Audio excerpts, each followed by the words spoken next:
சரிங்க. Real estate உண்மையிலுமே சூப்பர்பான அசெட் கிளாஸ். லாஸ்ட் 20 வருஷத்துல 20% மேல சிஏஜிஆர் கொடுத்து, நம்ம அப்பாக்களுக்கு பெரிய வெல்த் உருவாக்குன அசெட் கிளாஸ்ன்னு பார்த்தீங்கன்னா, அது ரியல் எஸ்டேட் தான். இனிமேலும் ரியல் எஸ்டேட் வந்து ஒரு முக்கியமான அசெட் கிளாஸா வெல்த் மேக்கிங்ல தொடரத்தான் போகுது.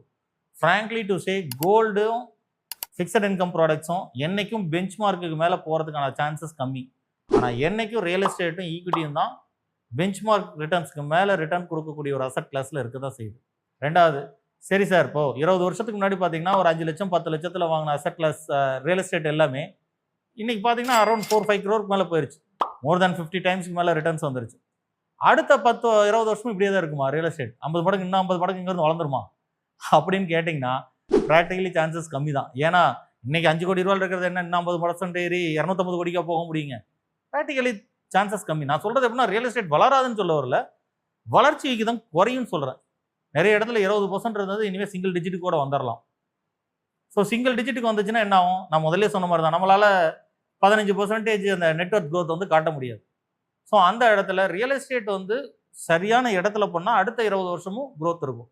ஆனால் தப்பான இடத்துல பண்ணீங்கன்னா நீங்கள் லேக் ஆகிறதுக்கு அதுவே ஒரு முக்கியமான காரணமாகவும் மாறிடும்.